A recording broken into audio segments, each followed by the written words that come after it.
खबरें विस्तार से। सीबीएसई बोर्ड की उच्च माध्यमिक परीक्षा फल घोषित होने के बाद असंतुष्ट विद्यार्थी सड़क पर उतर आए हैं। रानीगंज के ज्ञान भारती स्कूल के बाहर विद्यार्थियों ने जमकर प्रदर्शन किया। इतना ही नहीं, स्कूल प्रबंधन पर जानबूझकर फेल कराने का आरोप लगाते हुए रानीगंज थाने के बाहर भी विद्यार्थियों ने प्रदर्शन किया। पश्चिम बंगाल की उच्च माध्यमिक के परीक्षा फल घोषित होने के बाद अब सीबीएसई बोर्ड के उच्च माध्यमिक के नतीजे घोषित कर दिए गए हैं।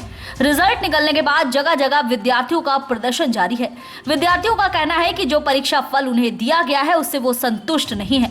रानीगंज के ज्ञान भारती स्कूल में भी अपने परीक्षा फल से असंतुष्ट विद्यार्थियों ने शनिवार सुबह स्कूल गेट के बाहर जमकर विरोध प्रदर्शन किया। विद्यार्थियों का कहना है कि कोरोना काल की वजह से इस साल परीक्षा नहीं हुई, लेकिन जिस आधार पर रिजल्ट तैयार किए गए हैं वो गलत है। ज्यादातर क्लास 10 और क्लास 11 की ऑफलाइन परीक्षा के आधार पर रिजल्ट तैयार किए गए हैं, लेकिन हमें जो परीक्षा फल मिला है वो क्लास 10 और क्लास 11 के आधार पर तैयार नहीं हुए हैं। विद्यार्थियों ने रानीगंज थाना के बाहर भी असंतुष्ट परीक्षा फल को लेकर विरोध जताया। थाना के पुलिस अधिकारी ने बच्चों को शांत करवाते हुए कहा कि आप रिजल्ट को दोबारा जांच कराने का आवेदन दें ताकि सभी काम कानूनी प्रक्रिया के आधार पर हो सके। वहीं दूसरी तरफ स्कूल के प्रिंसिपल से पूछे जाने पर उन्होंने कहा कि सीबीएसई बोर्ड से जो नियम बनाकर भेजे गए थे उसी के तहत ही सभी बच्चों का परीक्षा फल घोषित किया गया है। सीबीएसई की तरफ से कहा गया कि पिछले 3 साल के स्कूल के उच्च माध्यमिक रिजल्ट के रिकॉर्ड के हिसाब से ही इस बार भी परीक्षा फल घोषित करें और हमने सीबीएसई बोर्ड के निर्देश को मानकर ही नतीजे घोषित किए हैं। प्रिंसिपल सर बोल रहे हैं कि उनके हाथ में थ्योरी का मार्क्स नहीं है। बोले कि स्कूल का पास्ट 3 इयर्स का जो 12th का परफॉर्मेंस हुआ उसके हिसाब से बोले कि वो लोग को स्टूडेंट्स को नंबर डिस्ट्रीब्यूट किए हैं वो लोग। मैंने प्रीवियस 3 इयर्स जो मतलब 12 का खाली रिजल्ट देखकर बेस उसी बेस पे एवरेज बनाया हर सब्जेक्ट का और उसी हिसाब से सबको बांट दिए हैं। तो आप लोग क्या किए, मान लिए ये चीज़? क्या नहीं, हम चाहते हैं कि हमारा अच्छा है। जैसे हम लोग जो इस बार 12th का दिए हैं एग्ज़ाम, उसमें तो हमारा परफॉर्मेंस अच्छा हुआ था, लेकिन उस बेसिस पे हुआ ही नहीं। और वो लोग जो बेसिस पे लिए हैं वो बोल रहे हैं कि क्लास 12 का 3 साल का परफॉर्मेंस है उस हिसाब से ले रहे हैं। तो वही बात प्रश्न आपने उठाए हैं। हम लोग का रिजल्ट लास्ट 3 साल का बेसिस पे हम लोग क्यों बनाए रिजल्ट? हम लोग का रिजल्ट दूसरे लड़कों से क्यों आए? हम लोग अपने रिजल्ट के लिए खुद जिम्मेदार होंगे ना। क्या हम लोग जैसे स्कोर किए हैं वैसे ही हमें मिलना चाहिए। अभी आप लोग क्या मतलब ये रख रहे हैं? आप लोग क्या चाहते हैं? चाहते हैं कि हमारा जितना प्री मिड और मिड में जितना नंबर मिला है जिस हिसाब से हम लोग का 30, 40, 40 का जो डिस्ट्रीब्यूशन हुआ उसी हिसाब से हम लोग का नंबर मिलना चाहिए। क्या स्ट्रीम था आपका? साइंस था। क्या नाम हुआ? राहुल वर्मा। हम लोग का सीबीएसई का जो रूल था वो 30, 30, 40 था और हम लोग का जो पास्ट रिकॉर्ड है उसके बेसिस पे कोई मार्किंग हम लोग को दिखा नहीं है अपने में। और जिसका पास्ट रिकॉर्ड ख़राब था उसको ऊपर कर दिया गया और हम लोग का जो पास्ट रिकॉर्ड अच्छा था, 10th में मैंने 94 स्कोर किया है। अच्छा। 11th में मैंने टॉप किया अपने स्ट्रीम में। अच्छा। उसके बावजूद मेरे को ऐसा परसेंट दिया गया है जो बताने लायक नहीं है। अच्छा। और जिसको खराब जिसका रिकॉर्ड रहा है उसको मेरे से ऊपर कर दिया। प्रीवियस रिकॉर्ड जिसका खराब हुआ है वो अच्छा मार्क्स मिला है। तो मैं ये पूछना चाहता हूँ कि ये डेटा आया कहाँ से? हमें भी ये डेटा दिखाया जाए कि प्रीवियस रिकॉर्ड किसका कैसा है और उस आधार पर मार्क किया जाए या फिर सबका रीटेस्ट लिया जाए, सबका दिलाएं। अच्छा, आप लोग ये बात लेके प्रिंसिपल साहब के सर के पास गए थे अपना? अभी हम लोग जाने वाले हैं यही बात को लेकर। उठा ही नहीं रहे सर लोग। अच्छा, हाँ, आप लोग क्या चाहते हैं? हम लोग चाहते हैं कि हमारे साथ इंसाफ हो, हमें जो मार्क्स मिला है पास्ट रिकॉर्ड पे या तो मार्किंग हो या फिर सबका साथ में एग्जाम लिया जाए। अच्छा, आप लोगों का जो रिजल्ट का एक्सपेक्टेशन था वो नहीं हुआ, फुलफिल नहीं हुआ? वो छोड़िए सर, उससे मतलब उसके नीचे भी नहीं हुआ, उसके बहुत ज़्यादा नीचे हो गया। अच्छा, कौन स्ट्रीम का है आप? सर मैं साइंस स्ट्रीम का हूँ। अच्छा, क्या नाम हुआ आपका? यश राज पांडे। कौन साल में मतलब? ठीक, यश राज पांडे। आज मतलब इसमें सर हम लोग का एग्ज़ाम जो हुआ नहीं था, ठीक है, अदर स्कूल को भी मिला है मार्क्सेस, ठीक है, उन लोग का भी किसी का जिसका लो मार्क्स भी है उन लोग को भी मार्क्स मिला है, क्योंकि इस बार बिना एग्ज़ाम के बेसिस पे मार्क्स मिला है हम लोग को, ठीक है। हम लोग का पढ़ाई भी पहले पूरा ख़राब कर दिया गया है, पढ़ाई तो कुछ हो नहीं रहा था, ऑनलाइन क्लासेस में भी कुछ नहीं हो रहा था हम लोग अच्छे से, ठीक है, तो हम लोग पढ़ नहीं रहे थे और हम लोग का एग्ज़ाम नहीं हो रहा था। और जब हम लोग फ़ोन किया गया है इनको तो बोल रहे हैं सर लोग कि हम लोग पेपर चेक नहीं किए हैं, बोर्ड से पेपर चेक हुआ, जो भी चेकिंग हुआ होगा यहीं से चेक हुआ होगा, ठीक है। और जो इस स्कूल में टॉप की है लड़की, स्कूल में टॉप की है जो लड़की हम लोग की क्लास की लड़की है, वो टॉप कैसे कर ली? पहली बात तो वो हम लोग के स्कूल की है ही नहीं 10 क्लास में, ठीक है, हम लोग के स्कूल से है नहीं। क्लास 11 से यहाँ पे आई है, क्लास 11 से वो पूरा चीटिंग करती है, सब कुछ सबको दिखा है, ठीक है। क्लास 12 में सब चीटिंग करके एग्जाम दिया है, ऑल टोटल एग्जाम चीटिंग करके दिया गया है, ठीक है। उसके बावजूद उसको हाईएस्ट ग्रेड मिला, जिसको मिलना चाहिए उसको भी नहीं मिला है, और जिसको नहीं मिलना चाहिए उसके जो कुछ दोस्त हैं बस उसको मिला गया, बाकी सबको 60 के नीचे मिला गया है मार्क्स। अच्छी लड़की उन लोगों को किसी को मार्क्स नहीं मिला गया है। हाँ। उस बेसिक्स में आप लोग सेटिस्फाई नहीं हो इस नंबर से? नहीं, क्या इसमें है नहीं, हम लोग एग्जाम देके अच्छा मार्क्स दे सकते हैं, लेकिन हम लोग अभी जो मिला है मार्क्स बिल्कुल अच्छा नहीं है। क्या लगता है? कम मिला है क्योंकि यहाँ पे जो लड़की है हम लोग की क्लास की लड़की, उसको मिला है, टॉप किया गया है, इस वजह से हम लोग को सबको कम मार्क्स मिला गया। डाउट किसका ऊपर है? सर लोग के ऊपर है। क्या चाहते हैं आप लोग अभी? हम लोग चाहते हैं हम लोग का मार्क्स एग्जाम दीजिए, या फिर वो जो टॉप के उसका एग्जाम लीजिए, या फिर हम लोग का मार्क्स बढ़ाया जाए। क्या नाम है आपका? आकांक्षा से। देखिए, सीबीएसई का एक गाइडलाइन हम लोगों को जो दिया गया था, ये पूरा मैटर सीबीएसई हम लोगों को भेजा है। इसमें पिछला 3 साल का रिकॉर्ड परफॉर्मेंस जो हम लोगों ने बच्चा ने किया था, उसका एवरेज वो लोग भेजे हैं, ठीक है ना। हर एक सब्जेक्ट में आप देख सकते हैं यहाँ पर कि आपको 31, 40, 33, 40 इस तरीके से हम लोग को एवरेज दिया गया है नंबर। इसी नंबर को ही हमको बच्चे को ओवरऑल देना है। ये जो मान लीजिए 10 का 30% है, उसके बाद 11 का 30% है, और 12 का 40%, ये तो ओवरऑल एक जानकारी है। लेकिन उसके बाद इस स्कूल, हमारे जैसे बहुत सारे स्कूल, जितने भी स्कूल सीबीएसई के अंडर में है, उनको, ठीक है ना, ये गाइडलाइन दिया गया है, एक एवरेज उनके 3 साल का परफॉर्मेंस जैसा है, उस परफॉर्मेंस के आधार पर ही हम लोगों को नंबर देना है। अगर हम लोगों को सिंपल से ये अगर बताया जाएगा कि आपको 30, 30, 40 देना है, तो कौन सा स्कूल अपने बच्चे को नंबर नहीं देना चाहेगा? अगर हमारे पास नंबर अगर हमको देना है 90 है, 95 नंबर है, या 100 तक देना पड़ेगा, हम तो दे सकते हैं। लेकिन उसके साथ सीबीएसई ने ये क्राइटेरिया हम लोग को दे दिया है कि आपका स्कूल का जो 3 साल का परफॉर्मेंस है, उसके आधार पे आपको नंबर देना है। तो हम अगर उस आधार पर चलेंगे तभी हमको वो नंबर हम दे सकते हैं। और उन लोगों ने जो हम लोगों को सॉफ्टवेयर प्रोवाइड किया था, उस सॉफ्टवेयर में हम लोग इस नंबर से एक नंबर भी ज़्यादा वो अपलोड नहीं ले रहा है। ये एक तो बहुत बड़ा क्राइटेरिया हम लोग को बाउंड करके रखा हुआ था सीबीएसई, उसी हिसाब से हम लोगों ने बच्चों को नंबर दिया है। अप्रोक्सीमेटली कितना सा स्टूडेंट था इस साल? इस साल हम लोगों का 210 बच्चा था, सब स्ट्रीम मिला के? सब स्ट्रीम मिला के 210 बच्चा था। और सबसे अच्छी बात यह है कि स्टूडेंट्स को ये सब प्रदर्शन नहीं करना चाहिए, क्योंकि हम किसी भी बच्चे को अगर हम फेल करेंगे तो किस आधार पर फेल करेंगे। सबसे अच्छा बात यही है कि हम लोगों के हर एक बच्चे, जो भी हम लोगों का एग्ज़ाम दिया है, 100% बच्चे हम लोगों का पास किया है। तो इसके हमको लगता है इससे अच्छा हम लोगों को कभी भी कोई और रिज़ल्ट स्कूल में कभी नहीं होगा। अगर हर एक बच्चा यहाँ एग्ज़ाम दिया है और हर एक बच्चा पास हो गया है, अब बच्चे अगर चाहते हैं कि नहीं हमारा परसेंटेज जो है वो और ज़्यादा होना चाहिए था, इसमें स्कूल का कोई भी रिस्पॉन्सिबिलिटी नहीं है।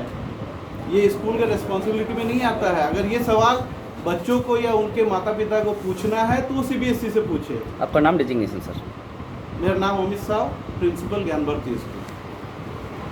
रानीगंज से सम्राट दास की रिपोर्ट, पीबी न्यूज। ईसीएल के आमकोला कोलियरी में कार्यरत जयदेव माझी की खदान के अंदर काम करने के दौरान ही मौत हो गई, जिसके बाद कोयला खदान श्रमिकों की तरफ से मृतक के परिवार वालों को नौकरी और मुआवजा देने की मांग की गई।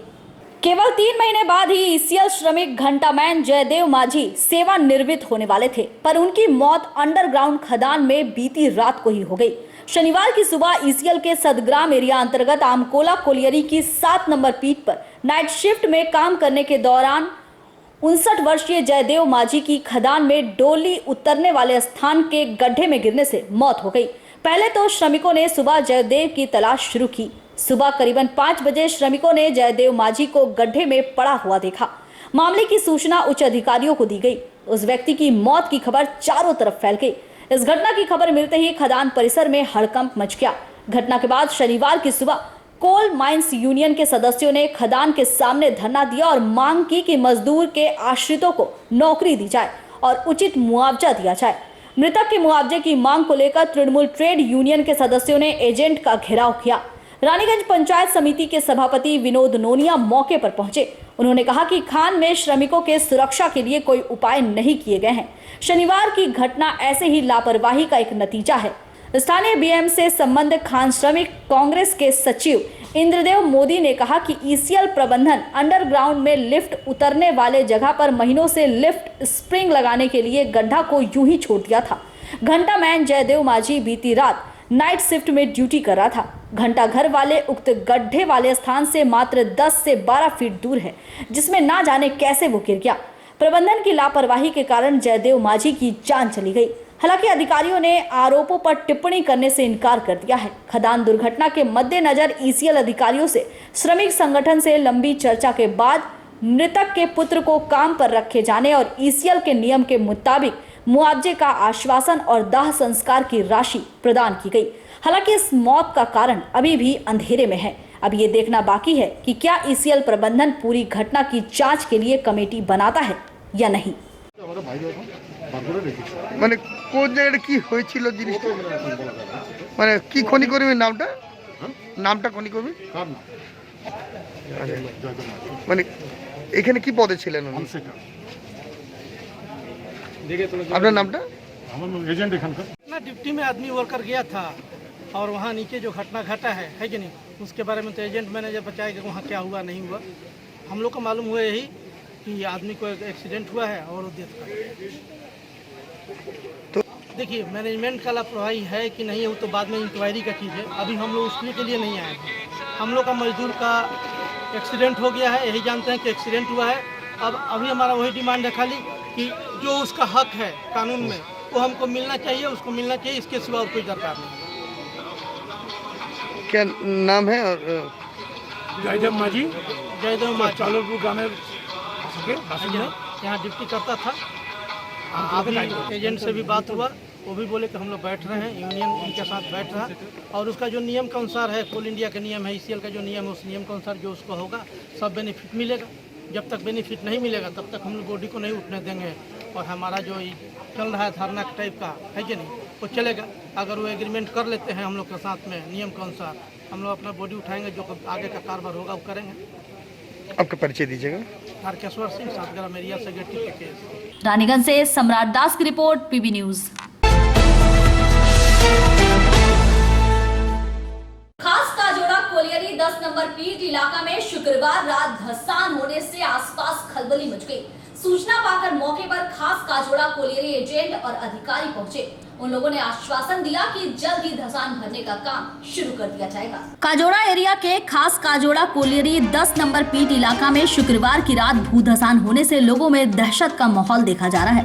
शनिवार की सुबह सूचना पाकर मौके पर खास काजोड़ा कोलियरी एजेंट समर दत्ता तथा अधिकारी सीएमसी के काजोड़ा एरिया सचिव विष्णुदेव नोनिया भी घटनास्थल पहुंचे। लगभग 70 फुट चौड़ा और 30 फुट गहरा धसान हुआ है। धसान क्षेत्र से कुछ दूरी पर लोग झुग्गी झोपड़ी बनाकर रहते हैं। धसान कुछ आगे की तरफ होती तो बड़ी घटना हो सकती थी। इलाके के लोग दहशत में आ गए हैं। इस संबंध में एजेंट समर दत्ता ने कहा कि राष्ट्रीयकरण के समय का पीठ है। धसान होने के कारण इसे चारों तरफ से घेराबंदी कर दिया गया है और सुरक्षा के मद्देनजर गार्ड तैनात कर दिया गया है।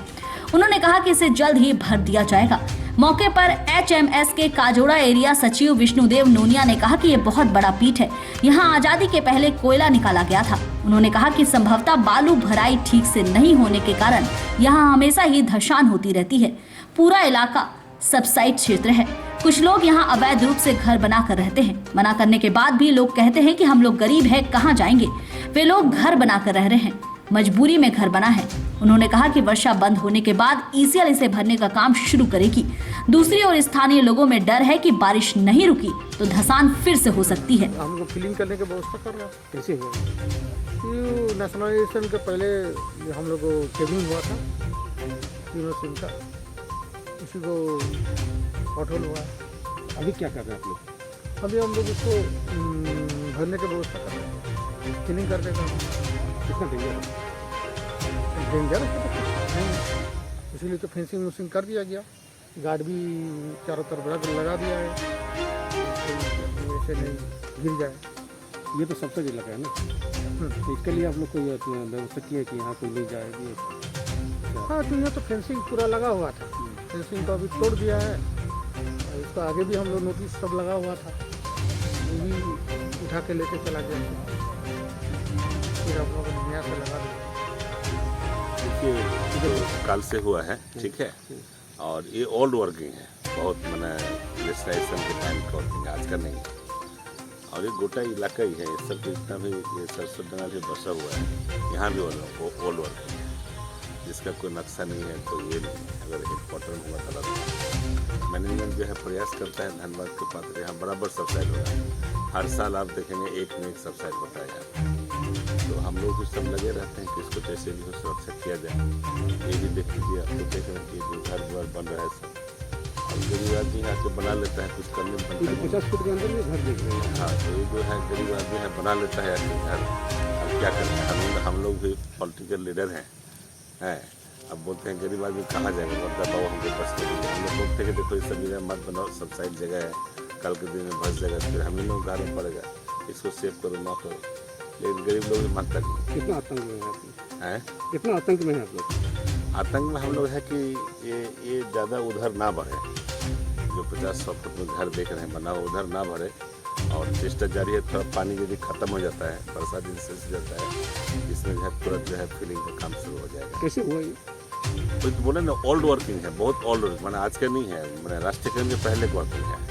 ये हमको लगता है काजरा वगैरह सिंह का होगा वर्क है। देखिए ज़्यादा डीप नहीं है, ज़्यादा डीप होने से हो सकता था जो राष्ट्रीयकरण में हुआ होगा, लेकिन ये जो है हमको लगता है वो 50-60 फुट 70 फुट है, और ये ओल्ड वर्किंग है। हमको लगता है काजरा सिंह जो हम लोग फिल्टर बंद है, फिल्टर पॉइंट के सामने जो हम लोग को जो आपको वहाँ पर 1 नंबर 2 नंबर चैनल था, 3 नंबर चैनल था, वो सब बंद हो गया बहुत पहले, तो वही सबको वर्किंग है। इसी लोग आदमी लोग को आते हैं, इसी लोग आदमी लोग को यहाँ देखिए। हाँ, सारे लोग देखे, एजेंट मैनेजर देखे, सेफ्टी ऑफिसर, तमाम अधिकारी लोग देखे, एरिया सेफ्टी ऑफिसर भरने के लिए ऑलरेडी ऑर्डर हो गया भरने के लिए, लेकिन अभी देख ही नहीं, गाड़ी जाने का रास्ता ही नहीं है। सूखने जैसे ही थोड़ा सा हल्का सूखेगा वैसे गाड़ी लग जाएगी, फिलिंग करते रहेगा। हाँ, मेरा नाम विष्णुदेव दुनिया है, हम HMS से काजरा के एरिया सेक्रेटरी हैं। अंडाल से मंथन पासवान की रिपोर्ट, PB न्यूज। AIDSO की तरफ से 26 जुलाई को बांकुड़ा में किए गए प्रदर्शन के दौरान 11 विद्यार्थियों को पुलिस ने गिरफ्तार किया था, जहां शनिवार दोबारा वर्चुअल माध्यम से बांकुड़ा कोर्ट में चालान किया गया, जहां न्यायाधीश ने बेल पर उन्हें छोड़ दिया। विगत 26 जुलाई बांकुड़ा के लाल बाजार स्थित केरानी बांध मोड़ में AIDSO छात्र संगठन की तरफ से स्कूल, कॉलेज और विश्वविद्यालय को अविलंब खोलने की मांग, परिवहन फीस को रद्द करने की मांग सहित कई मांगों को लेकर विरोध प्रदर्शन किया गया था। विरोध प्रदर्शन की वजह से सड़कों पर जाम लग गया था। नतीजा, बांकुड़ा जिला पुलिस ने जाम को हटाने की भरपूर कोशिश की, लेकिन कामयाब नहीं हुए। इसके बाद 11 AIDSO कर्मी समर्थकों को गिरफ्तार किया गया। विगत 27 जुलाई न्यायाधीश की तरफ से इनकी बेल को नामंजूर कर दिया गया था। इसके बाद एक बार फिर से बांकुड़ा जिला सहित राज्य के विभिन्न जगहों पर 11 गिरफ्तार कर्मी समर्थकों को बिना किसी शर्त छोड़ने की मांग पर आंदोलन शुरू हुआ। शनिवार फिर 11 AIDSO कर्मी को वर्चुअल माध्यम से बांकुड़ा जिला अदालत में पेश किया गया, जहां न्यायाधीश ने 11 विद्यार्थियों को बेल पर छोड़ दिया। AIDSO राज्य कमेटी के अध्यक्ष मणिशंकर पटनायक ने बताया कि इस आंदोलन में बुद्धिजीवी और आइनजीवी भी शामिल हुए हैं।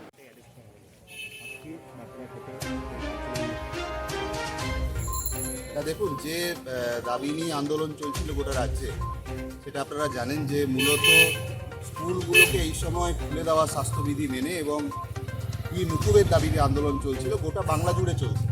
এবং সেক্ষেত্রে আমাদের সংগঠন নেতৃত্ব দিলেও পশ্চিমবাংলার সাধারণ ছাত্রছাত্রীরা তারা নিজেদের যন্ত্রণা থেকেই আন্দোলনে অংশ নিয়েছে। আমাদের গত 26 তারিখ দীর্ঘদিন ধরে প্রশাসনের সঙ্গে যোগাযোগ করতে চেয়েও তারা সময় দিচ্ছিলেন না, ফলে আমরা গণতান্ত্রিক আন্দোলনের একটা অঙ্গ পথ অবরোধের ডাক দিয়েছিলাম। সেখানে গোটা পশ্চিমবাংলায় পুলিশ প্রশাসন একটা তাণ্ডব লীলা চালায় এবং তার ভিত্তিতে গোটা পশ্চিমবাংলার সাথে সাথে এখানেও বাঁকুড়াতে আপনারা সবাই জানেন, এবং বাঁকুড়া শহরের জেলার শুভবুদ্ধি সম্পন্ন মানুষ তারা এই আন্দোলনের পাশে দাঁড়িয়ে এবং এখানকার যে 11 জনের উপর যে ধরনের কেস দেওয়া হয় এবং যে ধরনের মামলা করা হয়, মিথ্যা মামলা আমরা জানিয়েছি এবং আজকে আমরা এখানে কোর্টে এসেছিলাম। আমরা বাঁকুড়া কোর্টের সমস্ত আইনজীবীদের আমরা অভিনন্দন জানাতে চাই, তাদের প্রতি কৃতজ্ঞতা স্বীকার করতে চাই যে তারা এই যে গণতান্ত্রিক আন্দোলন, সেই গণতান্ত্রিক আন্দোলনের পাশে দাঁড়িয়ে এই যে 11 জনের ওপর অমানবিকভাবে যে অত্যাচার হয়েছে এবং তাদেরকে রাখা হয়েছিল এতদিন জেল কাস্টডিতে, তারা দাঁড়িয়েছেন এবং মহামান্য আদালত তারা আজকে তাদের জামিন মঞ্জুর করেছেন। আমরা বাঁকুড়ার সাধারণ মানুষ এখানকার আইনজীবীদেরকে অভিনন্দন জানাতে চাই এবং গোটা পশ্চিমবাংলায় যে আন্দোলন চলছে, আজকে আপনারা জানেন যে কলকাতাতে যখন বাঁকুড়ার এই অভিযুক্তদের, যাদেরকে মিথ্যা অভিযোগে ফাঁসানো হয়েছে, তাদের মুক্তির দাবিতে যখন আন্দোলন চলছিল, সেখানে 37 জনকে আবার অ্যারেস্ট করা হয়েছে। সেখানে ছাত্রী কর্মীদের ওপর হেনস্থা করা হয়েছে। পুলিশ প্রশাসন খুবই আক্রমণাত্মক ভূমিকা নিয়ে চলছেন গণতান্ত্রিক আন্দোলনের প্রতি, এটাকে আমরা নিন্দা জানাচ্ছি। আজকে যে সাথীরা আমাদের জেলের মধ্যে রয়েছেন 7 দিন ধরে, তারা মুক্ত হলে আমরা বাঁকুড়া শহরে বাঁকুড়াবাসীকে অভিনন্দন জানিয়ে, তাদেরকে সম্বর্ধনা জানিয়ে আজকে আমরা বিকেল যে সময় তারা ছাড়া পাবেন সে আমরা বলতে পারবো, তখন আমরা একটা অভিনন্দন মিছিল, সম্বর্ধনা মিছিল সংগঠিত করব। बांकुड़ा से अनूप राय की रिपोर्ट, पीबी न्यूज।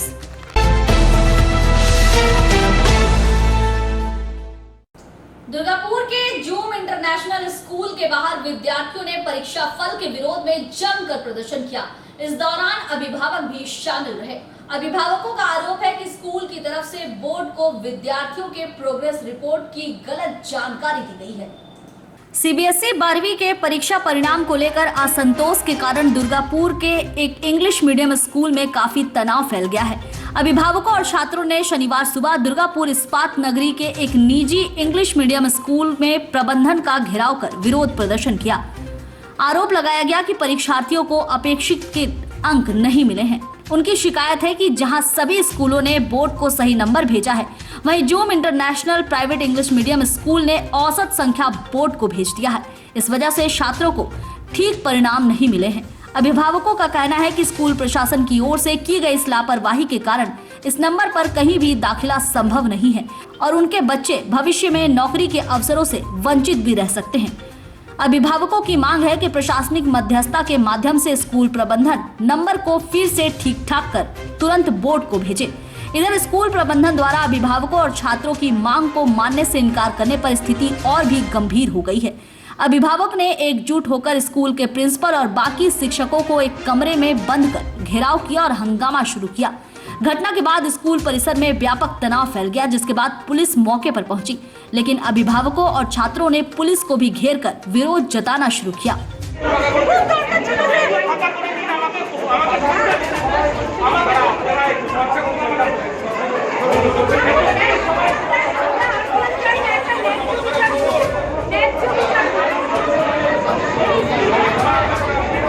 মেয়েদের গায়ে হাত পর্যন্ত তুলেছে, সব কিছু সহ্য করেছি। এদের 11-এ ভরসা করে স্কুলের ওপর আমরা ভর্তি হয়েছিলাম, কিন্তু এখন এরা বলছে যে আমরা কথা বলছি, আস্তে কথা বলো, আস্তে কথা বলো। এখন আমাদের ক্যারিয়ারগুলো এখন আছে অন দ্য লাইন। এখন আমরা আস্তে করে যদি কথা বলি আর ওরা নিজেদের ইচ্ছা মতো চালিয়ে যায়, তাহলে কি করে চলবে? এখন কি বলছে দাদা? এখন আমরা মার্কস চাই, রিভাইজ করুক। দেখুন, গোটা দুর্গাপুরে একমাত্র স্কুল যেখানে 70 থেকে 80% এর মধ্যে এতজনের পার্সেন্টেজ লাইক করছে, হতেই পারে না। একমাত্র সবচেয়ে কম স্কুল হচ্ছে রেজাল্ট পার্সেন্টেজ, যেটা 70 থেকে 80% আমাদের স্কুলে দিচ্ছে। আর কোন স্কুলে এত কম নেই, সব স্কুলে 80 থেকে 90% ম্যাক্সিমাম। তোমার নাম? আসিমা সাহা।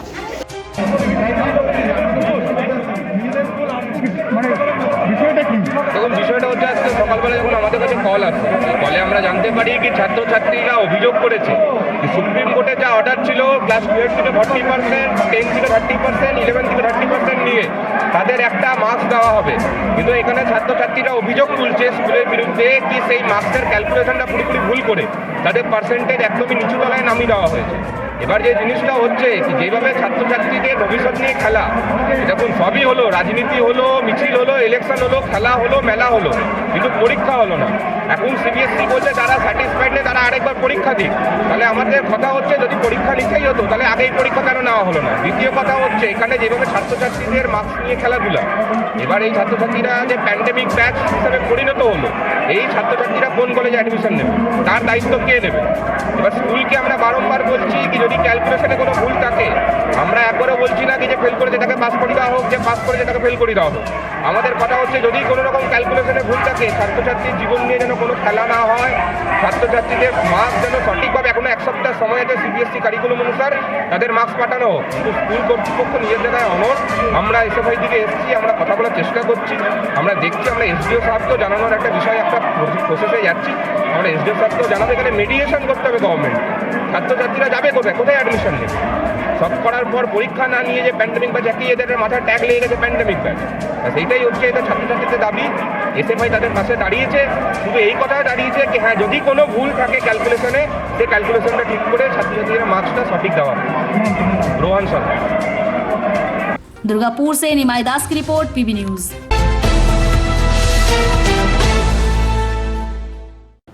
बांकुड़ा के बच्चा तस्करी कांड में सीआईडी को एक समझौता पत्र हाथ लगा है, जिसमें बच्चा लेन देन को लेकर हस्ताक्षर किए हुए हैं। हालांकि इसमें क्या लिखा है इसकी जानकारी सीआईडी ने नहीं दी है। शनिवार 4 मुख्य आरोपियों को सीआईडी हिरासत अवधि समाप्त होने पर कोर्ट में चालान किया गया, जहां न्यायाधीश ने 2 अगस्त तक पुलिस हिरासत के आदेश सुनाए। बच्चा तस्करी कांड की जांच कर रहे सीआईडी के हाथ से एक बार फिर ये जांच पुलिस के हाथ चली गई है। बच्चा तस्करी कांड के आरोपी सतीश ठाकुर सहित 4 लोग जो सीआईडी के हिरासत में थे, आज उनकी समय सीमा अवधि समाप्त होने पर शनिवार बांकुड़ा जिला अदालत में पेश किया गया। न्यायाधीश ने इन चारों को 2 अगस्त तक जेल हिरासत के निर्देश दिए हैं।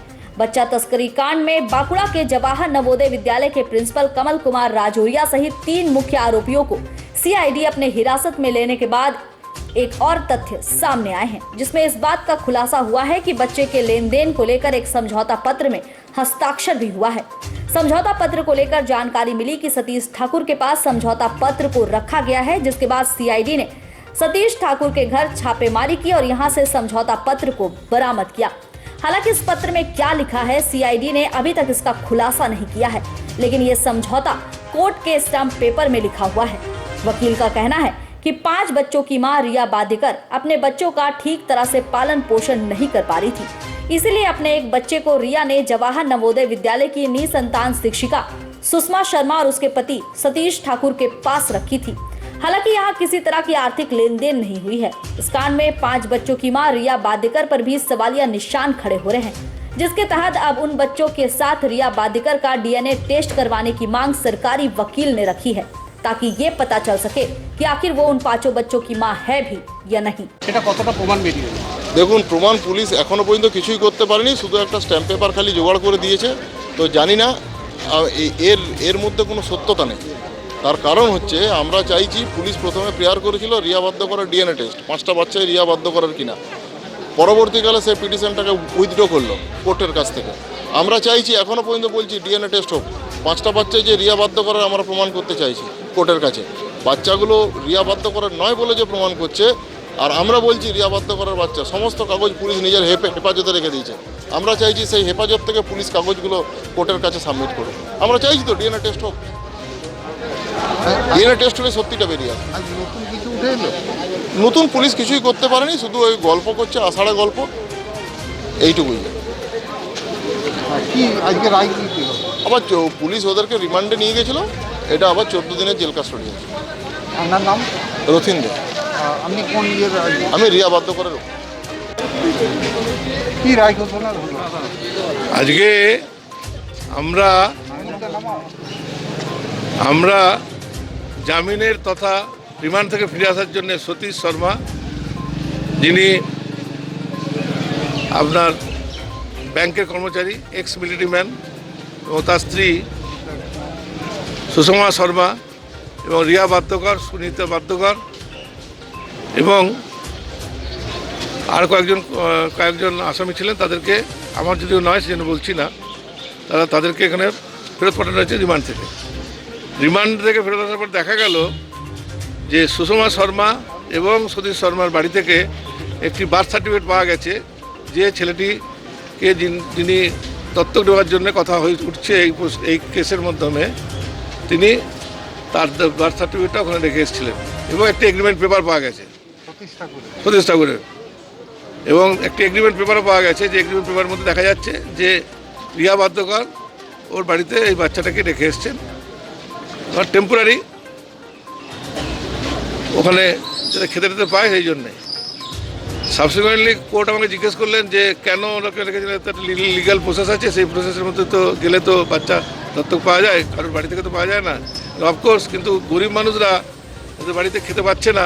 আমরাও দেখেছি গ্রাম বাংলায় অনেক সময়, আমাদের পুরনো ইতিহাস ঘাটলে দেখা যাবে অনেকে শহরাঞ্চলে বাস করতেন, যাদের বাড়িতে গরিব মানুষেরা গ্রাম থেকে গিয়ে বাচ্চা রেখে আসতো এবং তারা পড়াশোনা করতেন, অনেক বড় বড় জায়গায় তারা পৌঁছে গেছে। তো এখন এরা গরিব মানুষ, এরা ভেবেছে যে আমাদের বাচ্চাগুলো খেতে পাবে, জায়গা পাবে, একটু ভরসা পাবে, এই জন্য গিয়ে রেখে এসেছিলেন। কিন্তু ওনারা যে কাগজে কলমে রেখে এসেছিলেন সেটাও ঠিক, কোনো বেআইনি ট্রানজ্যাকশনও হচ্ছিল না।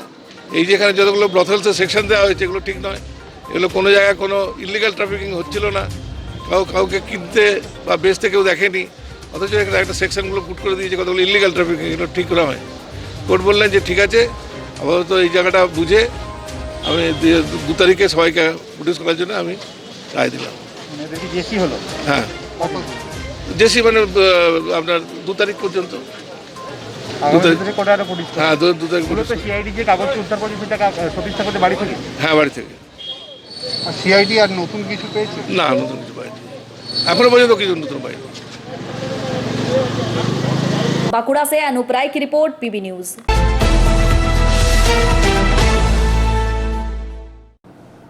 और यहाँ रुकेंगे एक छोटे से ब्रेक के लिए।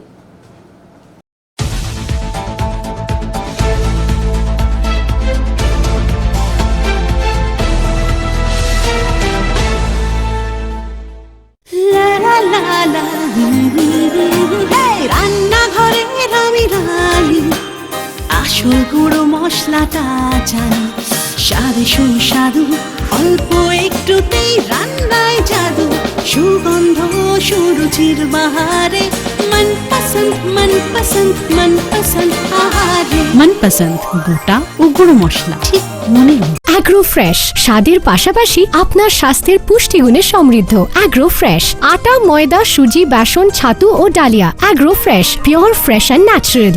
आपके बेहतर स्वास्थ्य के लिए global diagnostic and health care inspiring better health. Global लाया है आपके स्वास्थ्य चेकअप पैकेज, जहां उचित मूल्य में आपके पूरे शरीर की जांच की जाएगी। हमारे यहाँ ग्लोबल जनरल हेल्थ चेकअप मात्र 2799 रुपए में, ग्लोबल कार्डियक हेल्थ चेकअप मात्र 3799 रुपए में, ग्लोबल फुल बॉडी चेकअप मात्र 3899 रुपए में, ग्लोबल वेल वुमेन चेकअप मात्र 1999 रुपए में।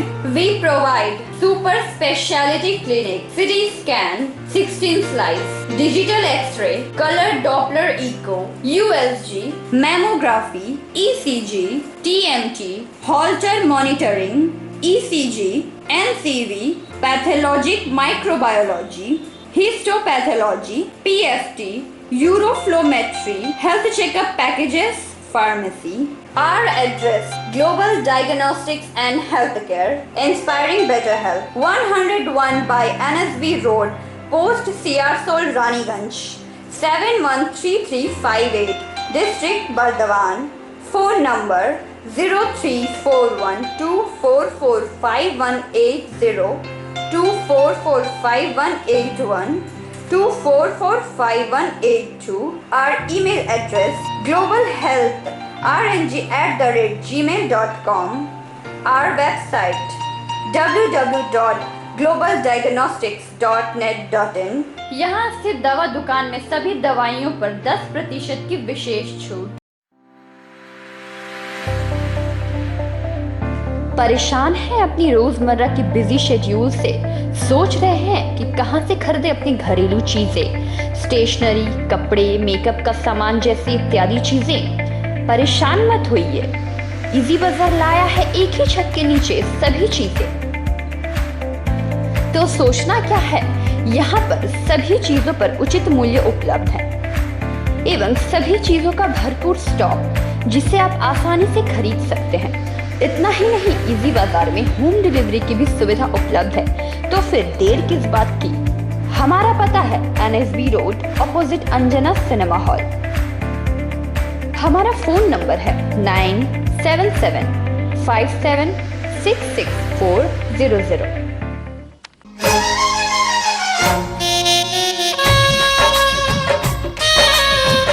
আসছে পুজো, আসছে খুশির লহর, তা কি পরবেন নিয়ে মাথায় চিন্তার ভাঁজ। আর চিন্তা নয়, কৈলাঞ্চলের সুপ্রসিদ্ধ লীলাবতী। এখানে আপনি পাবেন কাপড়ের বিভিন্ন কালেকশন, মহিলাদের জন্য আকর্ষণীয় sari, churidar, kurti, leggings, top, jeggings, বাচ্চাদের জন্য বিভিন্ন কালেকশন, পুরুষদের জন্য pant, shirt, jeans, T shirt.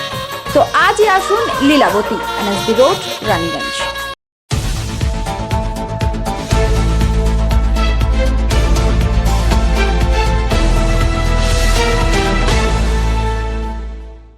Break के बाद आप सभी दर्शकों का स्वागत है। मैं हूं प्रियंका और आप देख रहे हैं पीवी न्यूज। दुर्गापुर सेंट्रल के रोटरी क्लब ने शनिवार को कोविड वॉरियर्स पत्रकारों के कार्यक्रम के तहत सम्मानित किया। कार्यक्रम का आयोजन पीयरलेस इन दुर्गापुर में किया गया। दुर्गापुर सेंट्रल के रोटरी क्लब ने शनिवार को कोविड वॉरियर्स पत्रकारों के कार्यक्रम के तहत सम्मानित किया। हमारे इलाके की वास्तविक खबर सामने लाने के लिए मीडिया कर्मियों ने इस कोविड महामारी के दौरान अथक प्रयास किया है। सम्मान कार्यक्रम आज होटल पीयरलेस इन दुर्गापुर में आयोजित किया गया। जोन 2 के सहायक राज्यपाल RTN चंचल घोष मुख्य अतिथि के रूप में उपस्थित थे। पूर्ण कोविड प्रोटोकॉल को बनाए रखते हुए कार्यक्रम का आयोजित किया गया। इस अवसर पर rotary club of Durgapur central के अध्यक्ष RTN संतोष माहेश्वरी ने कहा कि महामारी के पहले चरण के दौरान भी rotary club of Durgapur central ने PPE suit, N95 mask, cloth mask, sanitiser जैसे कोविड राहत सामग्री वितरित किए थे।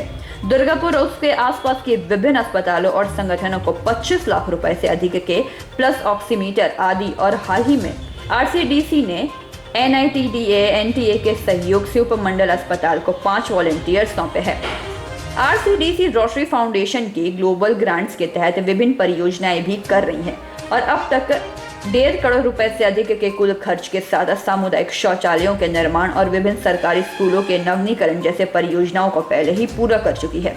इस अवसर पर RTN Manju Chandak, zonal coordinator zone 2 के RTN अनुजा अग्रवाल, सचिव RTN उमेश शर्मा, कोषाध्यक्ष RTN ओतोनो मुखर्जी, पब्लिक इमेजेस के अध्यक्ष RTN Naresh Mathur, RTN Chhagan Patel, RTN माला मुखर्जी, विनय बाजोड़िया और अन्य वरिष्ठ रोटेरियन उपस्थित थे।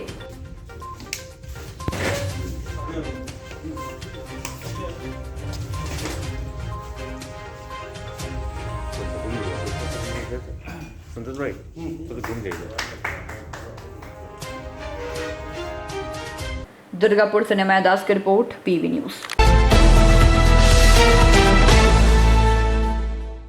सालनपुर थाना के रूपनारायणपुर इलाके में पिछले कुछ दिनों से चोरियों की घटना काफी बढ़ गई थी, जिसके बाद रूपनारायणपुर पुलिस ने चोरों को पकड़ने के लिए दल का गठन की और लगभग 1.5 सालों के प्रयास के बाद आखिरकार चोरों का गैंग पुलिस से गिरफ्त में आया।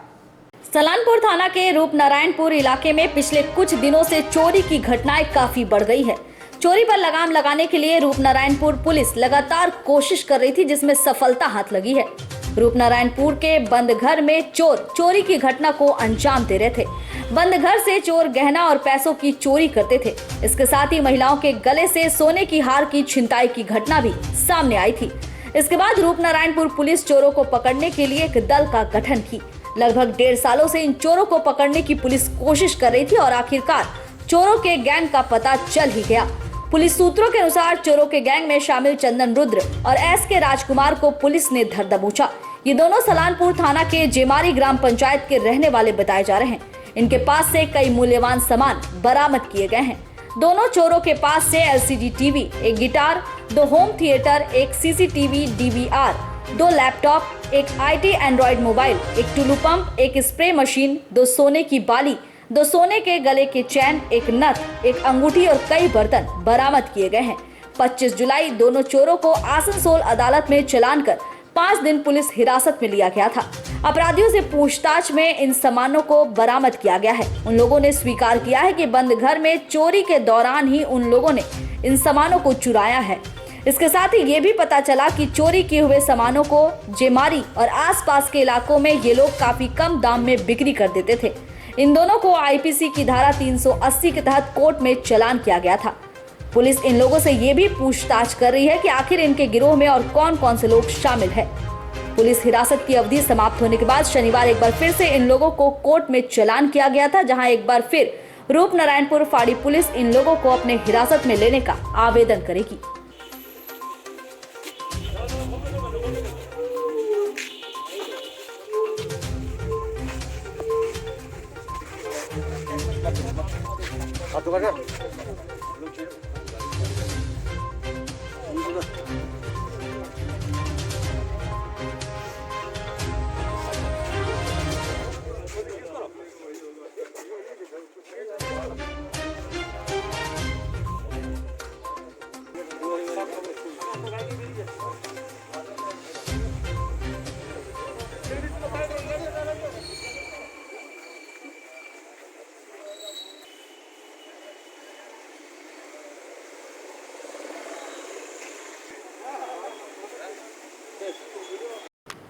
आसनसोल से संतोष मंडल की रिपोर्ट, पीबी न्यूज।